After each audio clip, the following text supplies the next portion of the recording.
አድማጮቻችን ከወደ 4 ኪሎ ቤተ መንግስት አስደንጋጭ ሰበር ዜና እየሰማን እንገኛለን። አድማጮች እንደምታስታውሱት ከዚህ ቀደም የፌደራል መንግስቱ እና አብይ አህመድም ይሁን እነ ሽመልስ አብዲሳ ጽንፈኞችን እናጠፋለን፣ እንደመስሳለን፣ ጽንፈኛው አያሳስበንም፣ የትኛውም ኃይል እኛን የመዋጋት አቅም የለውም ሲሉን የሚታወቁት አሁን ላይ ግን ከወደ 4 ኪሎ ቤተ መንግስት እየተሰማ የሚገኘው ደግሞ እና አብይ አህመድ ከፋኖ ኃይሎች ጋር ያለምንም ቅድመ ሁኔታ ለመደራደር እንደሚፈልጉ ምንጮች እየገለጹልን በሚገኙበት በዚህ ሰዓትም ጠቅላይ ሚኒስትር አብይ አህመድም ከፋኖ ኃይሎች ጋር ያለምንም ቅድመ ሁኔታ ለመደራደር ዝግጁ መሆናቸውን እየሰማን ነው የምንገኘው። ታዲያ ጠቅላዩ በ4 ኪሎ ቤተ መንግስት የፋኖን ኃይሎች የትጥቅ ትግል በተመለከተና በመላው የአማራ ክልል ከተሞች እየተካሄደ የሚገኘውን ውጊያ በተመለከተ ከሰሞኑ ጠቅላዩ በ4 ኪሎ ቤተ መንግስት አስቸኳይ ስብሰባን እንዳካሄዱና ጥብቅ የተባሉ ውሳኔዎችን እንዳሳለፉ እየሰማን ነው የምንገኘው።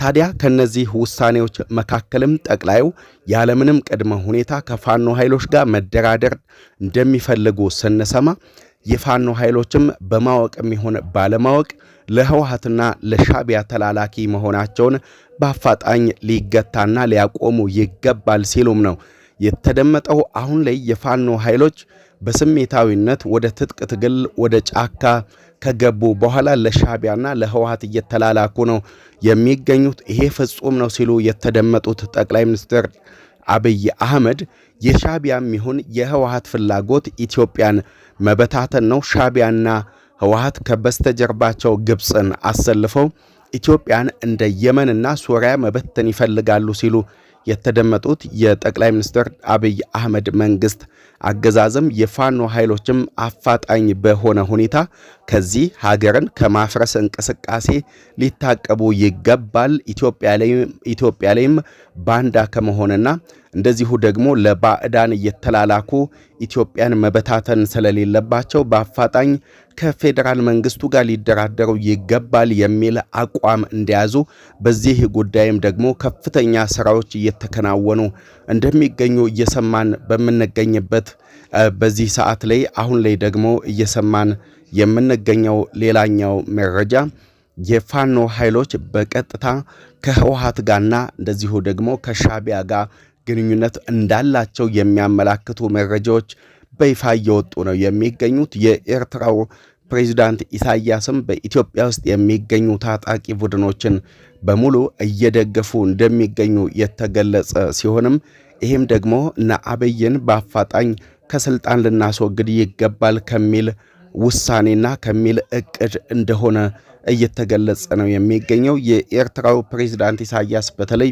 በኢትዮጵያ መንግስት በኩል የአሰብ ወደብ ጥያቄ መነሳቱን ተከትሎ የብልጽግናን ሰዎች ከስልጣን ልናስወግድ ይገባል የሚል አቋም በያዙበት በዚህ ሰዓት ደግሞ ከወደ 4 ኪሎ ቤተ መንግስት የሚሰማው እና አብይ አህመድ ከፋኖ ኃይሎች ጋር መታረቅ ይገባናል እያሉም ነው የሚገኙት። ታዲያ ለፋኖ ኃይሎችም እንዲሁ ሹመት፣ ስልጣንና ሽልማት በጠቅላይ ሚኒስትር አብይ አህመድ በኩል ሊሰጥ ዝግጅቶች እንዳሉ እየሰማን የምንገኘው። በተለይ ደግሞ ለፋኖ ከፍተኛ አዛዦችና መሪዎች ማለትም ለነ ዘመነ ካሴ፣ ለነ ታጋይ እስክንድር ነጋ፣ ለነ መሪው ዳጆ፣ ለነ ኮሎኔል ፈንታሁን ሞሐቤ፣ ለነ ሀብቴ ወልዴ እንደዚሁ ደግሞ ለነ መከታው ማሞ፣ ለነ ደረጀ በላይ፣ ለነ ደሳለኝ ሲያስብ ሸዋ እንዲሁም ደግሞ ለሌሎች የፋኖ ከፍተኛ አዛዦችና መሪዎች በጠቅላዩ በኩል ሹመትና ስልጣን ብሎም ሽልማት የእጅ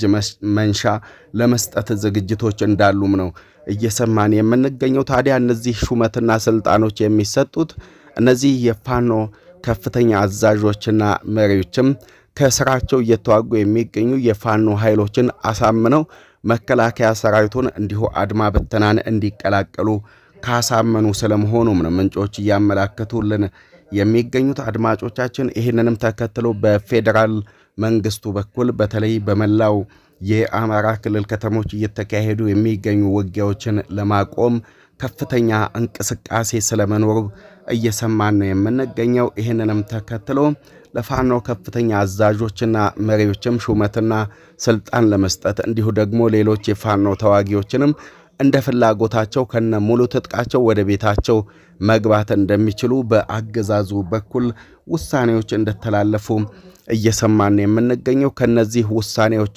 ባሻገርም በአፋጣኝ ጠቅላዩ ከነዘመነ ካሴ ጋር መደራደር እንደሚፈልጉ በመላው የአማራ ክልል ከተሞች እየተካሄዱ የሚገኙ ውጊያዎችንም ማቆም እንደሚፈልጉ የውስጥ ምንጮቻችን እየገለጹልን ነው የሚገኙት። እንግዲህ ውድ አድማጮቻችን ስለምትከታተሉን ከልብ እናመሰግናለን። በቀጣይ እስከምንገናኝ ሰላም ሁኑ።